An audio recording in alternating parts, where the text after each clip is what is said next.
Hello po mga kabida, isang magandang oras sa lahat. Welcome po sa aking channel. Eto, magandang pag-usapan po Ito hong naging reaction po mga kabida ni Attorney Harold Respicio.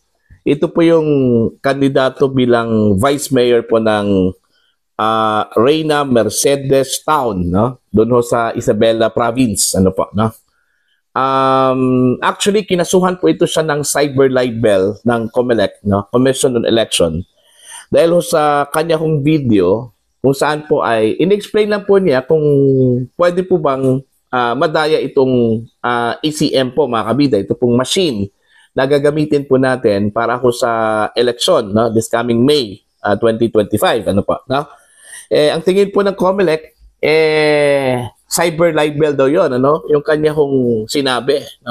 Eto, babasahin ko lang muna itong kanila kong pag-file po ng case, last Friday po ito mga kabida, bago ho natin pakinggan, ito pong si Attorney Harold Respicio, Sa isa pong post po mga kabida ng Philippine Information Agency, yung kanila kong headline po dito is COMELEC sues Isabela Town Vice Mayor Bet for cyber libel. Ayan, ito po yung kanilang balita, The Commission on Election o COMELEC filed a cyber libel complaint Friday against a vice mayoral candidate in Reyna Mercedes Town, Isabela Province. COMELEC Chairman George Garcia personally filed the complaint at the office of the city prosecutor in Manila against lawyer Jeril Harold Respicio for allegedly violating Article 154 of the Revised Penal Code in relation to Section 6 of Republic Act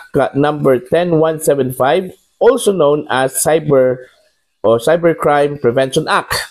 The complaint stemmed from a video posted by Respicio on January 25, claiming that he could manipulate vote counting machines and that there were backroom programs capable of altering election results. Ayon. Yun po yung kanila kong contention po mga kabida, ng Commission on Election. Kaya nag-file po ito ng cyber libel case against Attorney Respicio.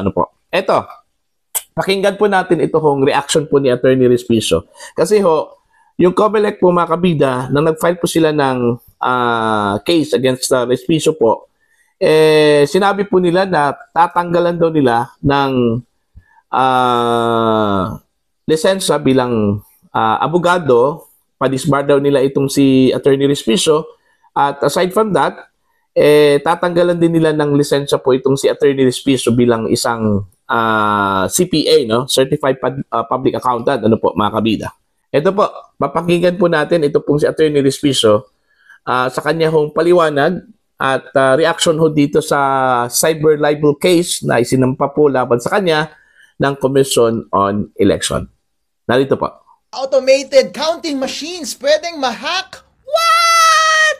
Alright, kinasuhan ako ng COMELEC dahil sa isang video kung saan pinag-uusapan ko yung kahinaan ng automated counting machines or ACM at pwede ba silang ma-hack?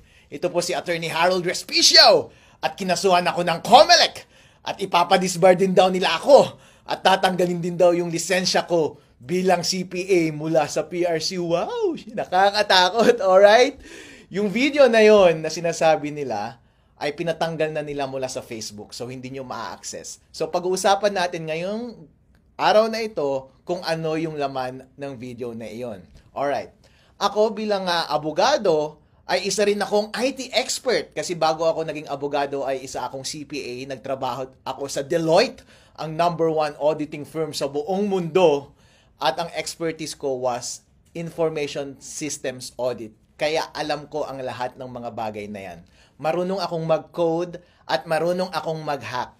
Ang trabaho ko before was tignan yung mga kahinaan ng mga computer systems at sasabihin ko, hoy, pwedeng i-hack ito, baka gusto mong ayusin. Actually, dun sa video na yun, sinabi ko lang na, hoy, COMELEC, merong kahinaan itong automated counting machines, baka gusto ninyong ayusin. So, Attorney Harold Respicio, ano ba yung sinasabi mong kahinaan doon sa video na yun?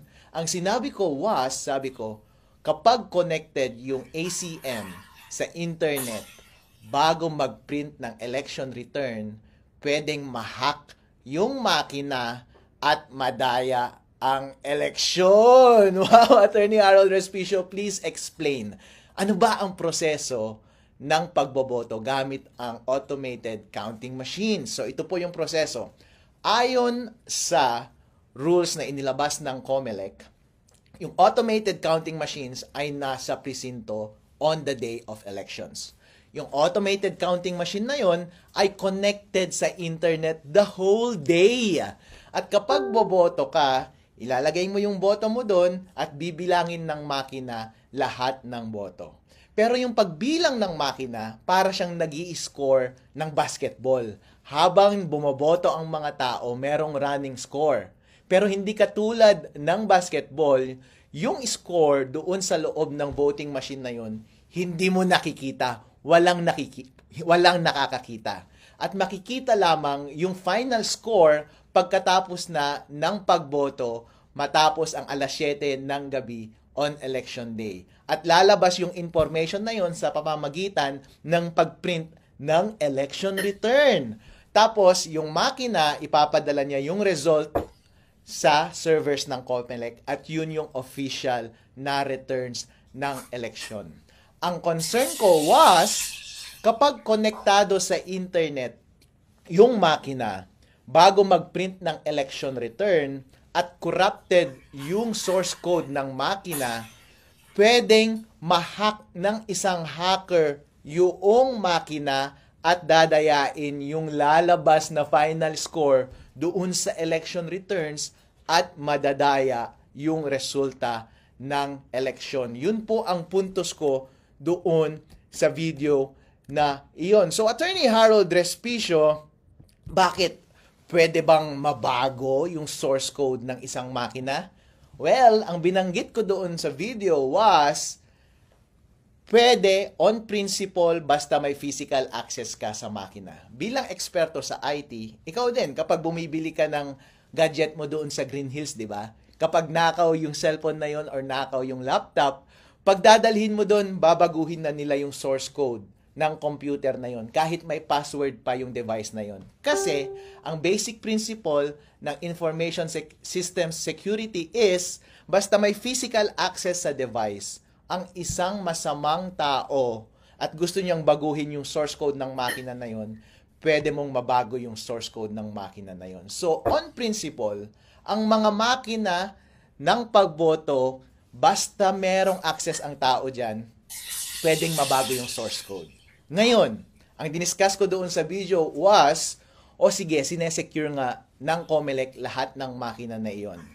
Actually, meron bang opening, ang sinabi ko sa video is, meron bang opening or instance na baka hindi nakatingin yung gwardiya na merong bad actor doon at baguhin niya yung source code? Kayo na lang ang humusga, di ba? So, mahirap iwasan yun kasi kahit gaano ka pa ka-stricto sa pagbantay ng makina, kahit konting sandali lamang na merong access ang masamang tao doon sa makina, halimbawa, galing sa loob ng gobyerno, kung gusto nilang dayain yung eleksyon, pwede nilang dayain yung eleksyon. Yun yung binanggit ko doon sa video na iyon.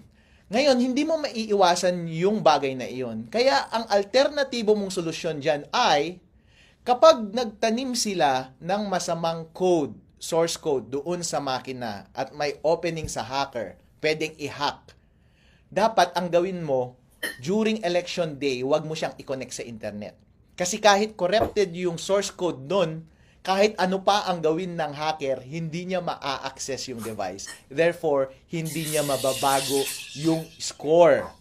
And kapag hindi niya nabago yung score, ang lalabas na score ay yung tamang score sa makina at walang magagawa yung makina. Once i-connect mo na siya sa internet later at ipadala mo yung results sa server ng COMELEC, hindi mahirap nang dayahin yun kasi may kopya na lahat ng watcher ng totoong resulta ng eleksyon. Yun yung binabanggit ko na pwedeng opening doon sa video na iyon. Doon sa video na iyon, naging detailed ako sa pag-discuss ng teorya ng computer securities at paano i-take advantage yung kahinaan na yun doon sa sistema ng automated counting machine. So, nag-code ako doon, dinemo ko kung paano mo talaga siya gagawin code by code, line by line. At ginamit ko itong laptop ko para i-demo in actuality paano siya gagawin. Para, pag nakita ng COMELEC, yung video na yun, oo nga no. O kaya nakita ng taong bayan yung video na yun, sasabihin nila, oo nga no. Convincing yung explanation ni Harold. Pwede ngang mangyari. Ayusin nga natin to. Actually, yun yung purpose ng video na yun eh. Yun yung hope ko na sana maayos ng COMELEC yung rules nila. Kasi, ang simple lang siyang pwedeng ayusin. Walang mawawala sa atin. Ang gagawin lang ng COMELEC is, babaguhin niya lang yung rules niya kung paano natin i-handle yung ACM machines during election day. Kasi right now, may lunabas na rules ang ACM kung paano i-operate yung voting machine na yun on election day. At kapag babasahin mo yung rules, connected na siya sa internet on the whole day. And walang instruction doon na dapat hindi siya connected sa internet or dapat i-connect mo lang siya sa internet after mag-print ng election returns. Ang recommendation ko was, bilang eksperto, ay magdagdag ka lang ng isang linya doon sa rules mo, COMELEC, at sabihin mo doon na wag mong i-connect sa internet habang nagbobotohan at habang nagpiprint ka ng election return. At i-connect mo lang sa internet pag magsesend na ng data papunta sa server ng COMELEC. May masama ba dun? Walang masama dun. Walang mawawala sa COMELEC, walang mawawala sa botante ng tao kapag yun ang gagawin mo. Yun lamang ay isang expert advice ko para mapabuti yung sistema ng COMELEC. Napakadaling solusyon po, Chairman George Garcia, okay? Ayun po. Malinaw yun mga kabida, no? Isa palang expert, IT expert pala itong si Attorney Respicio, no? At nagtrabaho po mga kabida bilang IT expert sa isa pong kilala pong kumpanya, accounting firm, ano po? Ang sabi po niya, #1 accounting firm po sa buong mundo, ano? Okay? Bago siya naging abogado po mga kabida, ano po? Eto, ang pagpapaliwanag po niya is sa tingin ko lang po base ko sa kanya kung sinabi, more on information and education lang po about ACM, no? Machine, yung kanya kung sinabi, although hindi ko nakita yung video po, yung kanya kung in-upload po mga kabida, pero base doon sa pagpapaliwanag po niya, sinabi lang po daw niya na yung posibilidad na ma-hack yung ACM machine, ano? Kung gagamitan po ng internet. Alright? Bago ho ma-print po mga kabida yung result ng voting, ano? At mapadala doon ho sa server po nila, ano po. Ang sabi lang po niya mga kabida is sana wag i-connect sa internet bago ho i-print, no, yung results. Pwede sana na i-connect sa internet yon after na, pagkatapos na po na ma-print na po yung results, ano po, no? Kasi ho, ang punto lang po niya dito is pwede hong ma-hack yun, yung program po ng anong tawag po dito, machine, ano? Kung naka-internet po ito mga kabida. Kung pagbabatayan po natin yung rules po mga kabida, doon ho sa ACM, no? Counting machine, the whole day po ito naka-internet, no? Naka-internet dapat. Which is, sabi po ni Attorney Respicio, prone po ito sa possible hack or hacking, ano? Ito hong machine na ito, yung makina na yon mga kabida, ano po. Since isa pong IT expert po itong si Attorney Harold Respicio, natural siguro na alam po niya yung mga dynamics po, ano? Yung kalakaran po ng machine, ano?